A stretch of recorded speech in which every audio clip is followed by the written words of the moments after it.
أعوذ بالله من الشيطان الرجيم قل هذه سبيلي أدعو إلى الله على بصيرة أنا ومن اتبعني وسبحان الله وما أنا من المشركين. شهر رمضان الذي أنزل فيه القرآن هدى للناس وبينات من الهدى والفرقان. السلام علیکم ورحمۃ اللہ وبرکاتہ. بسم اللہ الرحمن الرحیم. الحمد للہ رب العالمین والصلاة والسلام علی اشرف الانبیاء والمرسلین وعلی من تبعهم بإحسان الى یوم الدین. محترم حضرات، آج کے درس میں ہم انشاءاللہ سورہ اعراف کی چند آیتیں جو احکام سے متعلق ہیں سمجھیں گے. اس کے بعد انشاءاللہ اور چند آیتیں سورہ الانفال سے بھی لیں گے انشاءاللہ. سورہ اعراف کے بارے میں ہم سب سے پہلے مختصراً سمجھتے ہیں. اعراف کا کیا مطلب ہے؟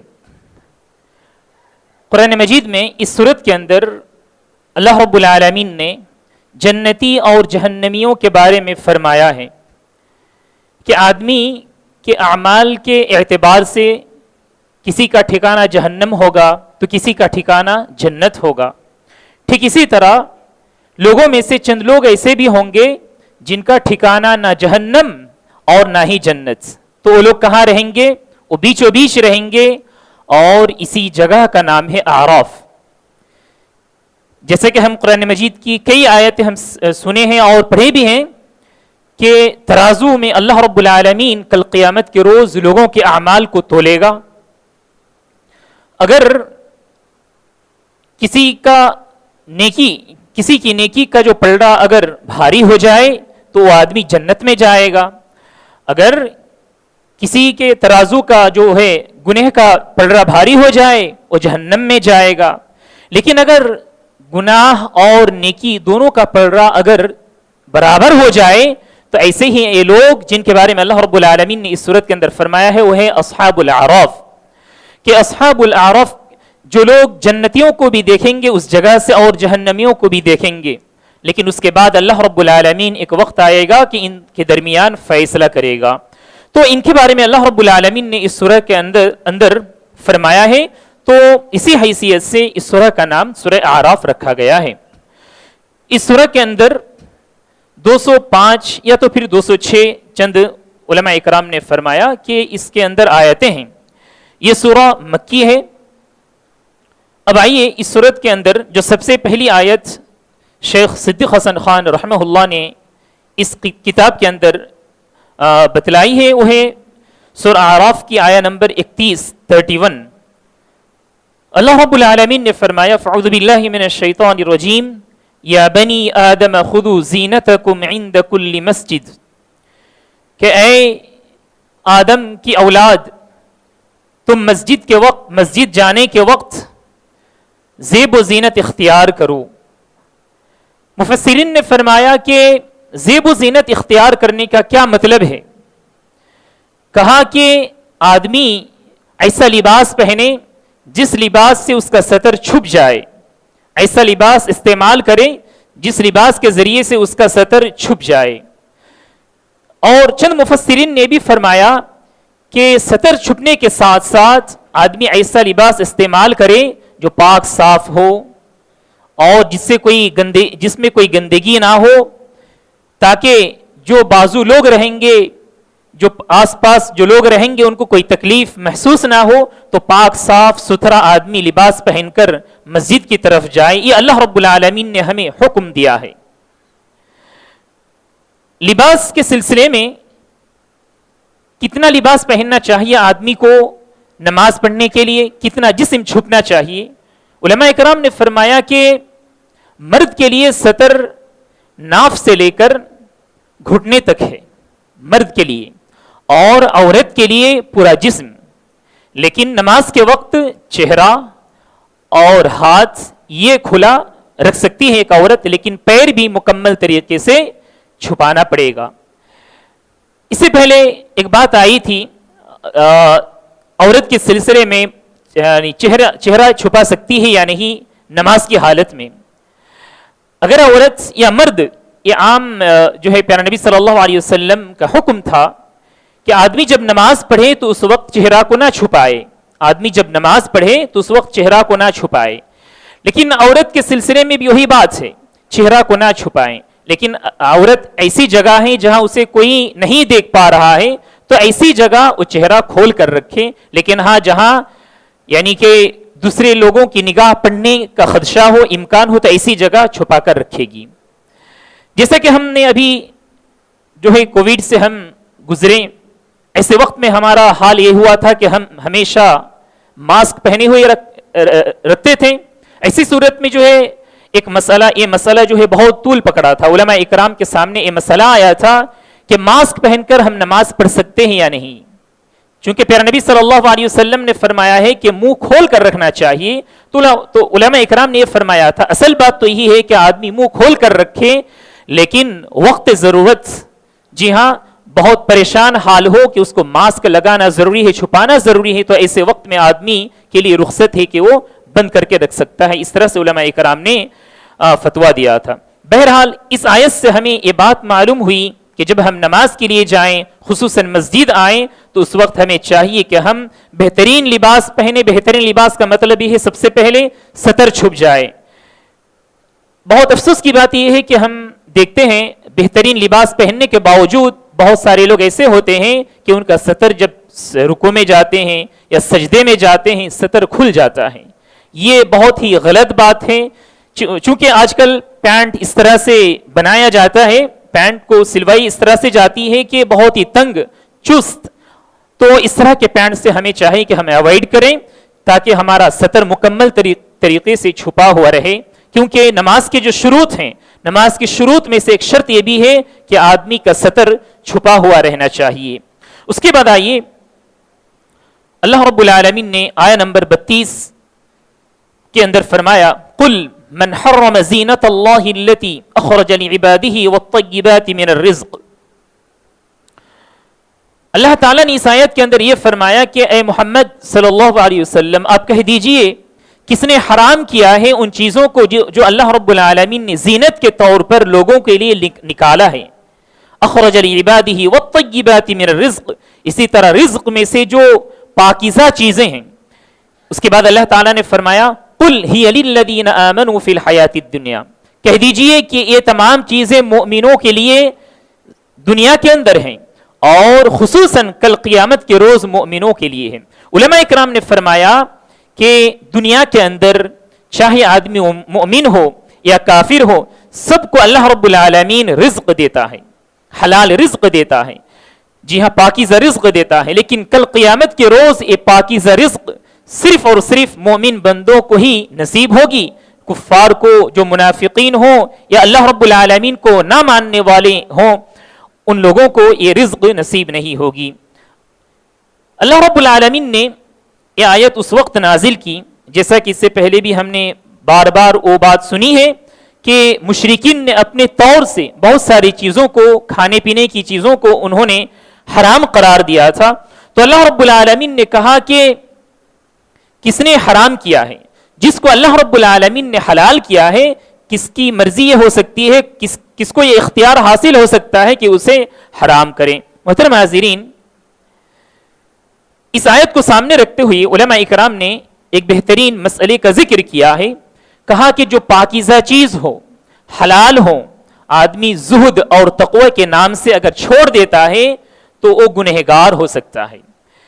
ابن جریر الطبری رحمہ اللہ جو بہت بڑے مفسر ہیں، انہوں نے لکھا ہے اپنی تفسیر کی کتاب میں لقد اخطأ من آثر لباس الصوف والشعر على لباس القطن والكتان مع وجود السبيل إليه من حله ومن أكل البقول والعدس واختاره على خبز البر ومن ترك أكل اللحم خوفا من عارض الشهوة۔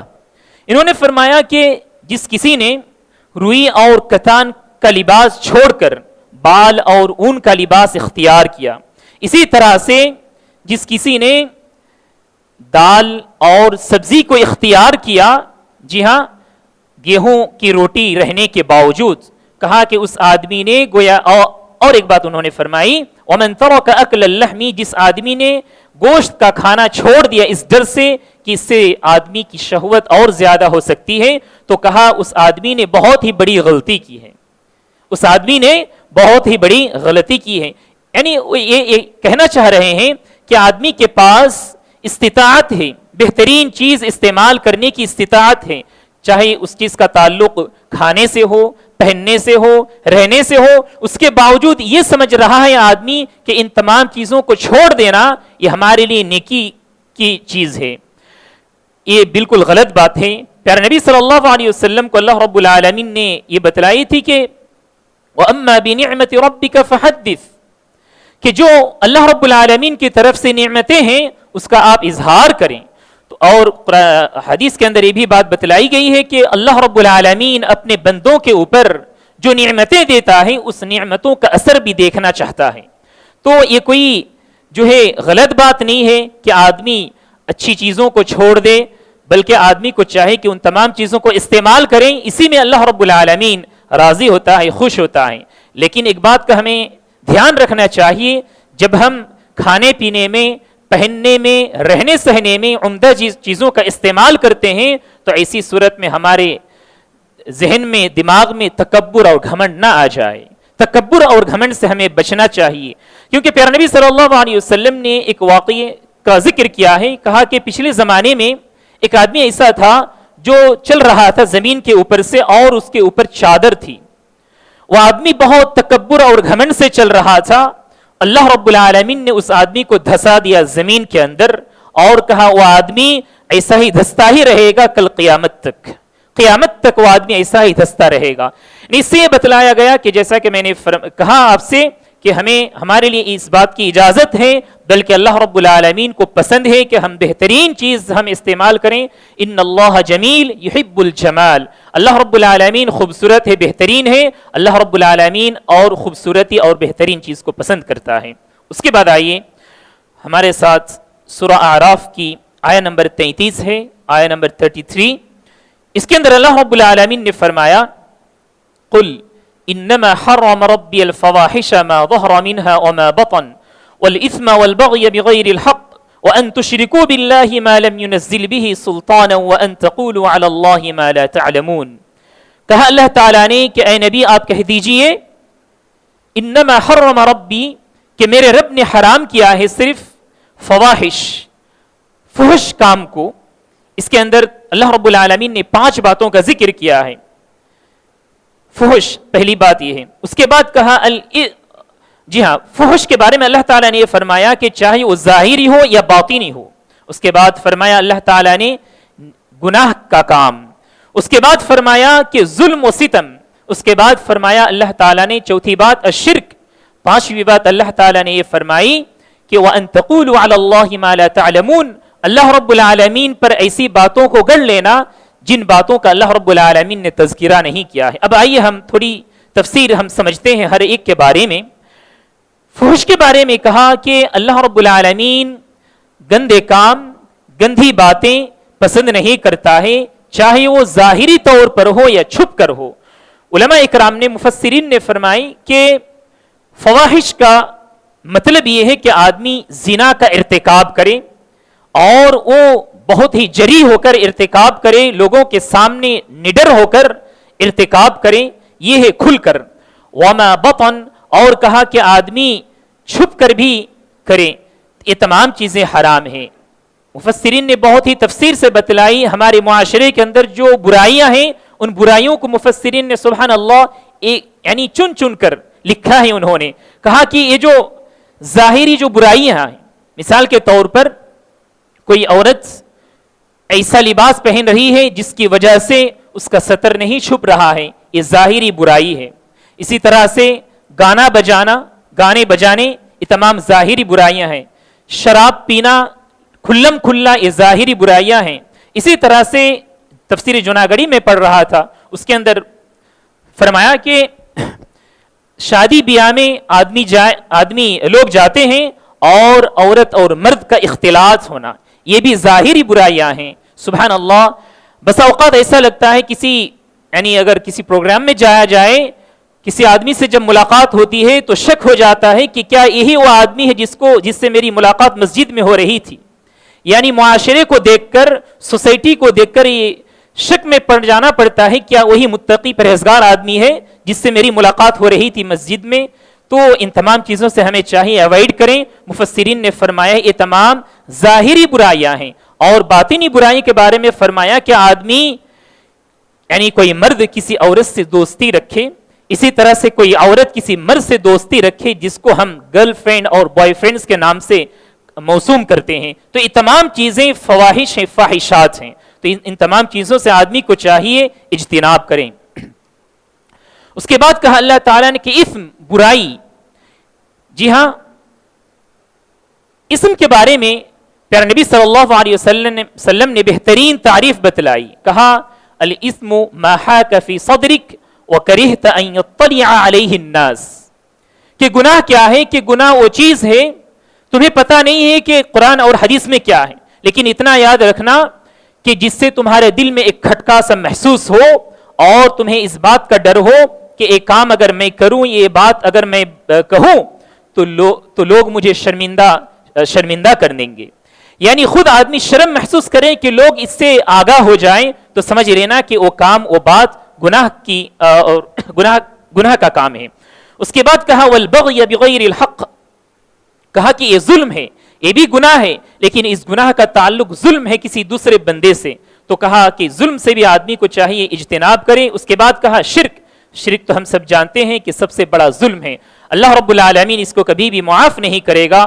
اس کے بعد وَأَن تَقُولُوا عَلَى اللَّهِ مَا لَا تَعْلَمُونَ. اللہ رب العالمین پر ایسی باتوں کا گل لینا جن باتوں کا اللہ رب العالمین نے تذکرہ نہیں کیا ہے. مثال کے طور پر جیسا کہ ہم دیکھتے ہیں یہود اور نصارہ کو, یہ لوگ کہتے ہیں نعوذ باللہ اللہ رب العالمین کے بیٹے ہیں عیسیٰ علیہ السلام.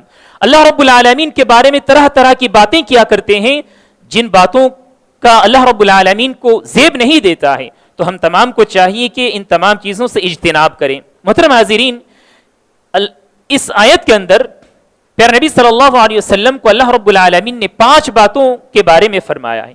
کیا یہی 5 باتیں حرام ہیں اور کوئی چیزیں حرام نہیں ہیں؟ اگر ہم غور سے دیکھیں کہ ان 5 چیزوں کا تعلق ان تمام چیزوں سے ہے جن تمام چیزوں کے حفاظت کے لیے شریعت بنائی گئی ہے. ہم اگر دیکھیں گے قرآن اور حدیث کے احکام کو اٹھا کر, کبھی کسی حکم کا تعلق دین کی حفاظت سے ہوتا ہے, کبھی کسی حکم کا تعلق جان کی حفاظت سے ہوتا ہے, کبھی کسی حکم کا تعلق مال کی حفاظت سے ہوتا ہے, تو کبھی کسی کا تعلق نسل کی حفاظت سے ہوتا ہے, تو کبھی کسی کا تعلق عزت و آبرو سے ہوتا ہے. تو یہ تمام چیزیں ان 5 چیزوں کے اندر موجود ہیں. اللہ رب العالمین نے گناہ کے بارے میں فرمایا, بدکاری کے بارے میں فرمایا, شرک کے بارے میں فرمایا. اسی طرح اللہ رب العالمین کے اوپر کوئی ایسی بات کو گل لینا جو اللہ رب العالمین نے نہیں بتلایا ہے. اس کے بتائیے حضرات ہمارے ساتھ, اچھا اس آیت کے آخر میں اللہ رب العالمین نے یہ بھی فرمایا ہے وَأَن تَقُولُوا عَلَى اللَّهِ مَا لَا تَعْلَمُونَ. الحمدللہ اس تعلق سے تمام بات پوری ہو گئی. اس کے بعد آئیے آیہ نمبر 204 ہے ہمارے ساتھ. اللہ رب العالمین نے فرمایا وَإِذَا قُرِيَ الْقُرْآنُ فَاسْتَمِعُوا لَهُ وَأَنصِتُوا لَعَلَّكُمْ تُرْحَمُونَ. کہ لوگوں جب تم پر قرآن مجید پڑھی جائے, قرآن مجید کی تلاوت ہو تو تم خاموشی کے ساتھ اس کو سنو. فَاسْتَمِعُوا لَهُ, خاموشی کے ساتھ سننا. عربی زبان جو جانتے ہیں, عربی دان وہ کہتے ہیں کہ استماع اور سمیع کا معنی ہوتا ہے سننا, لیکن دونوں کے اندر بہت ہی فرق ہے, بہت ہی بڑا فرق ہے. سمیع یسمعو کا معنی ہے صرف سننا, لیکن استمع یستمع استماع کا معنی ہے غور سے سننا, بالکل یکسو ہو کر آدمی سنے, اس کو استماع کہا جاتا ہے. تو جب قرآن مجید کی تلاوت ہو, قرآن مجید پڑھا جائے تو آدمی کو چاہیے بالکل متوجہ ہو کر سنے اور خاموشی کا اختیار کریں. اس کے اندر اللہ رب العالمین نے قرآن مجید کے جو آداب ہیں ان آداب میں سے ایک ادب کا ذکر کیا ہے. دراصل یہ آیت ان لوگوں کی تردید کرتے ہوئے نازل کی گئی, کفار قریش, بہت ہنگامہ مچاتے تھے جب قرآن مجید پڑھا جاتا تھا. وقال الذين كفروا لا تسمعوا لهذا القرآن والغوا فيه لعلكم تغلبون. کہا کہ ہنگامہ مچاؤ، قرآن مجید کو نہ پڑھو، ہو سکتا ہے کہ تم ہی غالب آ جاؤ اس پر.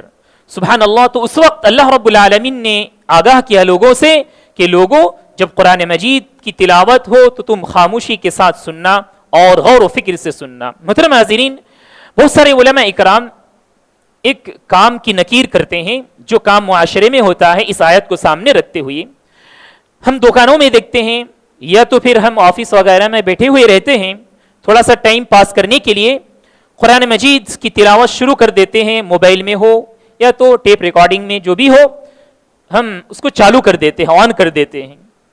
لیکن ہماری توجہ اس طرف نہیں ہوتی ہے، بس ہم کام میں مصروف رہتے ہیں. جی ہاں، کسٹمرز کے ساتھ ہم مصروف رہتے ہیں. تو علماء کرام نے فرمایا کہ یہ قرآن مجید کے ساتھ بے ادبی ہے، کیونکہ قرآن مجید کے بارے میں اللہ رب العالمین نے فرمایا ہے جب اس کی تلاوت ہو، جب اس کو پڑھا جائے تو خاموشی کے ساتھ اس میں غور و فکر کرو، تدبر کرو. تو اللہ رب العالمین نے فرمایا لعلکم ترحمون، اللہ رب العالمین تمہارے اوپر رحم و کرم نازل کرے گا. تو اللہ رب العالمین نے فرما دیا کہ اس کا فائدہ بھی کیا ہے. محترم حاضرین، اس آیت کو سامنے رکھتے ہوئے ایک فقہی مسئلہ میں آپ کے سامنے رکھوں. بہت سارے لوگوں نے یہ کہا کہ جب قرآن مجید، یعنی جیسا کہ حکم ہم نے معلوم کر لیا کہ جب قرآن مجید پڑھا جائے تو ہمیں خاموش رہنا چاہیے. لوگوں نے فرمایا کہ یہ ہر حال میں ہے، چاہے آدمی نماز میں ہو یا نماز کے باہر ہو، آدمی کو چاہیے جب بھی قرآن مجید پڑھا جائے خاموش رہے. یہ اصل بات ہے. لیکن پیارے نبی صلی اللہ علیہ وسلم نے فرمایا، عبادہ بن صامت رضی اللہ عنہ کی وہ حدیث ہے، آپ صلی اللہ علیہ وسلم نماز پڑھا رہے تھے صحابہ اکرام رضوان اللہ علیہ مجمعین کو. نماز سے فارغ ہو کر آپ صلی اللہ علیہ وسلم نے فرمایا کہ کیا تم لوگ میرے ساتھ بھی پڑھا کرتے ہو؟ مجھے ایسا محسوس ہو رہا ہے. صحابہ اکرام رضوان اللہ علیہ مجمعین نے اس بات میں جواب دیا، کہا کہ ہاں ہم بھی پڑھا کرتے ہیں. آپ صلی اللہ علیہ وسلم نے فرمایا کہ تم خاموش رہا کرو، لیکن ہاں سورہ فاتحہ پڑھا کرو، کیونکہ سورہ فاتحہ پڑھنا ضروری ہے. سورہ فاتحہ ام القرآن بھی کہا گیا ہے. جی ہاں، اور ابو داؤد، نسائی، دارقطنی کے اندر یہ بھی فرمایا گیا ہے کہ جب امام جہری قرات کریں، امام آواز سے جب پڑھیں تو آدمی اس کے ساتھ ساتھ یا تو اس کے بعد سورہ فاتحہ پڑھے گا، لیکن اس کے بعد بالکل خاموشی کا اظہار کرے گا، مظاہرہ کرے گا. تو اس سے پتہ چلا کہ جو لوگ یہ کہتے ہیں کہ سورہ فاتحہ بھی ہمیں نہیں پڑھنا چاہیے، یہ بالکل حدیث کے خلاف ہیں. پیارے نبی صلی اللہ علیہ وسلم نے بالکل صاف کر دیا لوگوں کے سامنے ہمارے لیے کہ تم خاموش رہو، لیکن ہاں سورہ فاتحہ پڑھا کرو. لیکن جو لوگ سورہ فاتحہ کو چھوڑ دیتے ہیں وہ بہت ہی بڑی غلطی کرتے ہیں، غلطی کا شکار ہوتے ہیں، کیونکہ سورہ فاتحہ کا پڑھنا واجب ہے، ضروری ہے. جو ارکان ہیں، نماز کے جو ارکان ہیں، ان میں سے ایک رکن یہ بھی ہے. اس کے بعد آئیے حضرات ہمارے ساتھ سورہ اعراف کی آیہ نمبر 215 ہے. اس کے اندر اللہ رب العالمین نے فرمایا وَاذْكُرْ رَبَّكَ فِي نَفْسِكَ تَضَرُّعًا وَخِيفَةً وَدُونَ الْجَهْرِ مِنَ الْقَوْلِ بِالْغُدُوِّ وَالْآصَالِ وَلَا تَكُن مِنَ الْغَافِلِينَ. اللہ رب العالمین نے ہم جو ذکر اذکار کرتے ہیں، ذکر اذکار کے آداب اس کے اندر بیان کیا ہے. آئیے ہم سنتے ہیں. لیکن اس کی تفسیر میں چند علماء اکرام نے یہ فرمایا ہے کہ ذکر و اذکار کا کیا مطلب ہے. اللہ رب العالمین نے یہاں جو حکم دیا ہے کہ تم اپنے دل ہی دل میں اپنے رب کو یاد کرو. چند علماء اکرام نے یہ فرمایا کہ قرآن مجید کی تلاوت ہے، لیکن اکثر علماء اکرام نے یہ فرمایا کہ عام ذکر و اذکار ہیں. اس سے پہلے بھی ایک مرتبہ آپ کے سامنے یہ بات آئی تھی ذکر و اذکار کے سلسلے میں کہ ذکر و اذکار دو طرح کے ہیں بنیادی طور پر. علماء اکرام نے اس کی تقسیم کی ہے الاذکار المؤقتہ والاذکار غیر مؤقتہ. کچھ اذکار ایسے ہیں جن کے لیے ٹائم فکسڈ ہیں کہ انہی وقت میں ہمیں پڑھنا چاہیے. کچھ اذکار ایسے ہیں جن کے لیے کوئی ٹائم فکس نہیں ہے، ہم کبھی بھی پڑھ سکتے ہیں.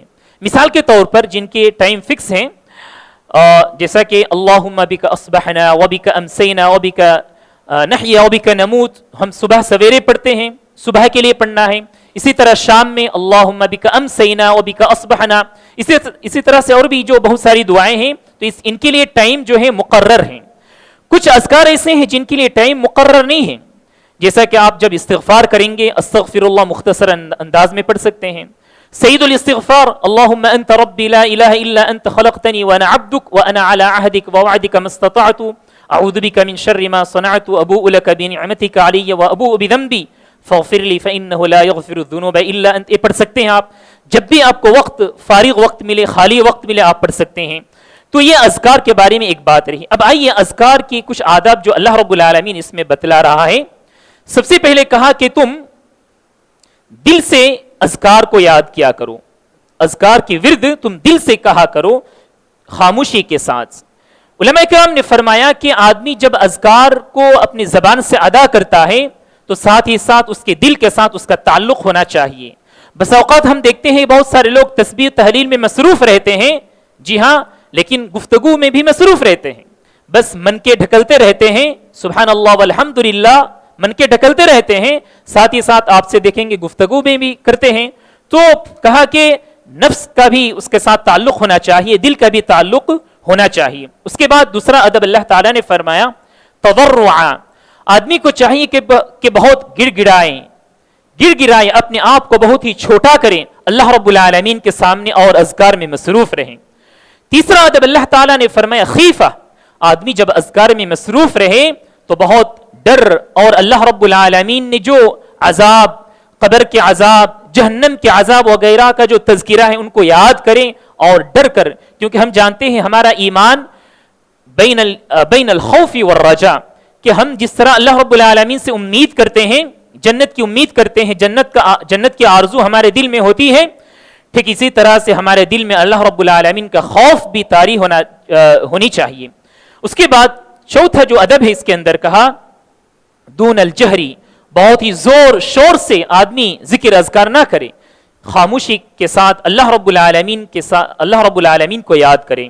میں آپ کو ایک حدیث سناؤں اس تعلق سے کہ آدمی زور سے ذکر کریں یا آہستہ سے ذکر کریں.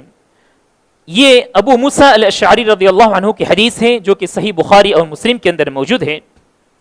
پیارے نبی صلی اللہ علیہ وسلم نے فرمایا لوگوں ایک مرتبہ کا واقعہ ہے کہ تم کسی بہرے اور غائب کو تم نہیں پکار رہے ہو, تم جس ذات کو پکار رہے ہو وہ بہت ہی زیادہ سننے والا ہے اور بہت ہی زیادہ قریب ہے, بہت ہی زیادہ سننے والا ہے اور بہت ہی زیادہ قریب ہے. تو اس سے پیارے نبی صلی اللہ علیہ وسلم نے یہ بتلانا چاہتے ہیں آپ صلی اللہ علیہ وسلم کہ ہم جب ذکر و اذکار میں مصروف رہیں تو آہستگی سے ہم ذکر و اذکار میں مصروف رہیں, ایسا نہیں کہ ہم زور و شور سے ذکر اذکار کریں. اس میں کیا ہوتا ہے آدمی کا اخلاص کم ہو جاتا ہے, بلکہ ریاکاری آدمی کے دل میں آ جاتی ہے. اسی طرح سے ایک اور ادب اللہ رب العالمین نے یہ فرمایا کہ من القول, کہ جب آدمی ذکر و اذکار کریں تو زبان کے ساتھ بھی اس کا تعلق ہونا چاہیے, من میں نہیں, آپ کی زبان بھی اور جو ہے ہونٹ بھی حرکت میں آنی چاہیے. پیارے نبی صلی اللہ علیہ وسلم جب نماز پڑھا کرتے تھے, سری نماز آپ صلی اللہ علیہ وسلم جب پڑھتے تھے, صحابہ اکرام رضوان اللہ علیہ مجمعین جہاں فرماتے ہیں کہ آپ صلی اللہ علیہ وسلم کس طرح کیا کرتے تھے, آپ صلی اللہ علیہ وسلم کی جتنی بھی ایک ایک حرکت کو نوٹ کیا کرتے تھے صحابہ اکرام. وہ فرماتے ہیں کہ پیارے نبی صلی اللہ علیہ وسلم جب پڑھا کرتے تھے اذکار تو آپ کی داڑھی ہلتی تھی, آپ کی داڑھی میں حرکت ہوتی تھی, یعنی ہونٹ ہلانے کے بعد آپ صلی اللہ علیہ وسلم کی داڑھی مبارک بھی ہلتی تھی. تو اس سے پتہ چلا کہ زبان بھی حرکت میں آنی چاہیے. ایک آخری ادب اللہ تعالیٰ نے اس آیت کے اندر یہ فرمایا کہ آدمی اذکار میں خصوصاً کب مصروف رہے, بالغدو والآصال, کہا کہ صبح اور شام میں, صبح کے وقت زیادہ سے زیادہ آدمی ذکر و اذکار میں مصروف رہیں, اسی طرح سے شام میں بھی, کیونکہ اس کی حکمت علماء اکرام نے یہ بھی فرمائی ہے کہ اس وقت فرشتے کی تبدیلی ہوتی ہے. فرشتے جو رات کے فرشتے ہوتے ہیں وہ جب صبح ہوتی ہے وہ چلے جاتے ہیں, جی ہاں, پھر جب شام ہوتی ہے دن کے فرشتے چلے جاتے ہیں. تو اس طرح سے اس کی ایک حکمت بھی بتلائی جاتی ہے. اس کے بعد آئیے حضرات, بس سورہ انفال کی 2 آیاتیں ہم سمجھ کر آج کا درس ختم کریں گے. سورہ انفال, انفال کا کیا مطلب ہے؟ نفیل سے آیا ہے یہ لفظ, اس کا مطلب ہے ایکسٹرا, زائد چیز. جب صحابہ اکرام رضوان اللہ علیہ مجمعین جب لڑائی میں جیت جاتے تھے, جو مال حاصل ہوتا تھا, تو اس مال کو انفال سے بھی اللہ رب العالمین نے تعبیر کیا ہے, اس کو غنیمت بھی کہا جاتا ہے. غزوہ بدر کے وقت یہ واقعہ پیش آیا کہ پیارا نبی صلی اللہ علیہ وسلم اور صحابہ کو جیت حاصل ہوئی. صحابہ میں سے چند صحابہ ایسے تھے جو آگے تھے, ان کی محنت بہت زیادہ تھی, جو شبان تھے, جو نوجوان تھے. کچھ صحابہ ایسے تھے جو بزرگ تھے لیکن ان کی رائے مشورہ بہت ہی زیادہ کام آتی تھی. تو ایسا ہوا کہ جیت ہونے کے بعد کچھ صحابہ نے یہ آپس میں, چونکہ ابھی جہالت کا دور ختم ہو رہا تھا, اس کے باوجود کچھ ان کے پاس کچھ اس کے آثار باقی رہ گئے تھے. چند صحابہ نے یہ فرمایا کہ ہم پیارے نبی صلی اللہ علیہ وسلم کی باڈی کے ہم زیادہ گائیڈ کرتے تھے, حفاظت کیا کرتے تھے, تو ہم ہی زیادہ اس کے حقدار ہیں. کچھ صحابہ نے فرمایا کہ ہم ہی نے تو زیادہ مشورہ اور رائے پیش کیے تھے, تو ہم ہی زیادہ حقدار ہیں. پیارے نبی صلی اللہ علیہ وسلم کو جب یہ بات معلوم ہوئی, اللہ رب العالمین نے جو ہے آیت نازل کر دی, یسألونک عن الانفال قل الانفال للہ والرسول فاتقوا اللہ واصلحوا ذات بینکم واطیعوا اللہ ورسولہ ان کنتم مؤمنین, کہ لوگ انفال کے بارے میں آپ سے پوچھتے ہیں, آپ کہہ دیجئے یہ جو مال غنیمت ہے اللہ اور اس کے رسول کے لیے ہے, کسی کے لیے نہیں ہے, یہ اللہ اور اس کے رسول کے لیے ہے. اس کے بعد کہا اللہ تعالیٰ نے لوگوں سے کہا کہ تم آپس میں اس طرح سے جھگڑا نہ کرو, وَأَصْلِحُوا ذَاتَ بَيْنِكُمْ, آپسی جو معاملات ہیں اس میں سدھار لاؤ, مل جل کر رہو. اللہ تعالیٰ نے یہ تنبیہ کی. تو انفال کے سلسلے میں آپ کو شروع میں یہ جو نفل یعنی مال غنیمت ہے پچھلے امت کے لیے حرام تھا, یہ مال حرام تھا, لیکن اللہ رب العالمین نے اس امت کے لیے اس مال کو حلال کر دیا. اس ناحیے سے اس کو انفال بھی کہا جاتا ہے, غنیمت بھی کہا جاتا ہے. اسی طرح سے چونکہ جب لڑائی ہوتی ہے, جنگ ہوتی ہے, اس وقت اصل میں مال غنیمت حاصل کرنا مقصود نہیں ہوتا ہے. اصل میں مقصود ہوتا ہے کہ لوگوں کو ہرایا جائے, امن و شانتی قائم کی جائے, اور یہ مال ایکسٹرا آ جاتا ہے, حاصل ہو جاتا ہے. اس ناحیے سے بھی کہا گیا کہ یہ غنیمت ہے, یہ انفال ہے. حضرات, اللہ رب العالمین نے اس صورت کے اندر بعد میں اللہ رب العالمین نے لوگوں کے لیے تقسیم کر دیا کہ کس کو کتنا ملنا چاہیے. وَاعْلَمُوا أَنَّمَا غَنِمْتُم مِّن شَيْءٍ فَأَنَّ لِلَّهِ خُمُسَهُ وَلِلرَّسُولِ وَلِذِي الْقُرْبَى وَالْيَتَامَى. یہ آیہ نمبر 41 ہے اس صورت کے اندر. کہا کہ لوگوں کے لیے سب سے پہلے کہا کہ اللہ اور اس کے رسول کے لیے 1/5 ہے, 5واں حصہ اللہ اور اس کے رسول کے لیے ہے. پیارے نبی صلی اللہ علیہ وسلم وہ حصہ لے لیتے تھے اور اپنے طور پر استعمال کرتے تھے. صحابہ کرام رضوان اللہ علیہم اجمعین کو کبھی کبھار ہدایہ دیا کرتے تھے ان کی ہمت افزائی کرنے کے لیے, یعنی دین کے خاطر پیارے نبی صلی اللہ علیہ وسلم اس کو استعمال کیا کرتے تھے. اور باقی جو 4 حصے بچ جاتے ہیں, پیارے نبی صلی اللہ علیہ وسلم کو اللہ رب العالمین کی طرف سے اجازت حاصل ہوئی کہ آپ صلی اللہ علیہ وسلم لوگوں کے درمیان ان 4 حصوں کو تقسیم کر دیں. یا آپ صلی اللہ علیہ وسلم ایسا ہی کیا کرتے تھے. ایک فائدے کی بات اس آیت سے اللہ رب العالمین نے جو بتلائی کہ وَأَصْلِحُوا ذَاتَ بَيْنِكُمْ وَأَطِيعُوا اللَّهَ وَرَسُولَهُ إِن كُنتُم مُؤْمِنِينَ, کہ لوگوں تم آپسی معاملات کو سدھار لو اور اللہ اور اس کے رسول کے حوالے اپنے معاملات کو کر دو. اس سے پتہ چلا پیارے نبی صلی اللہ علیہ وسلم نے جب یہ آیاتیں پڑھ کر سنائی صحابہ کو, تو سبحان اللہ ہم جانتے ہیں صحابہ کرام رضوان اللہ علیہم اجمعین کا کتنا جذبہ تھا. سمعنا واطعنا, جب کوئی بات سنتے تھے تو کہتے تھے کہ ہم نے بس اس پر عمل کر لیا, تو انہوں نے عمل کیا, ایسا ہی اپنے جو جھگڑے تھے اس کو ختم کر دیا.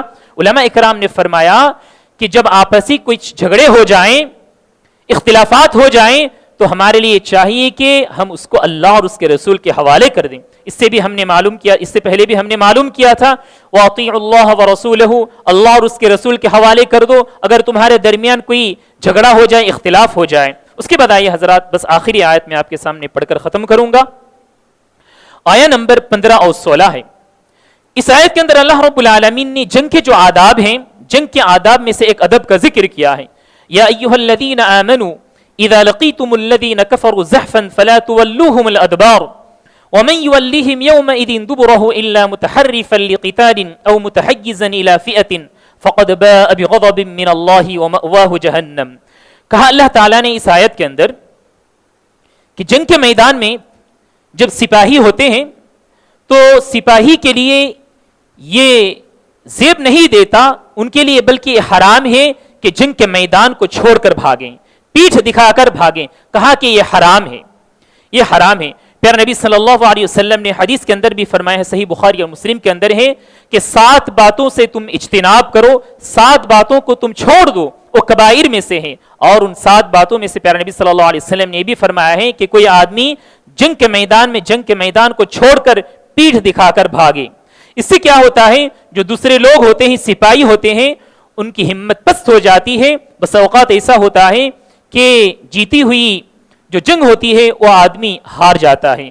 تو لیکن پیارے نبی صلی اللہ علیہ وسلم کو اللہ رب العالمین نے اس آیت کے ذریعے سے یہ بھی حکم واضح کر دیا کہ لیکن ہاں 2 صورتوں میں آدمی پیچھے پلٹ سکتا ہے. جنگ کے میدان میں سب سے پہلی بات تو یہ ہے کہ پیچھے نہیں ہونا چاہیے، لیکن 2 صورتوں میں آدمی پیچھے ہو سکتا ہے.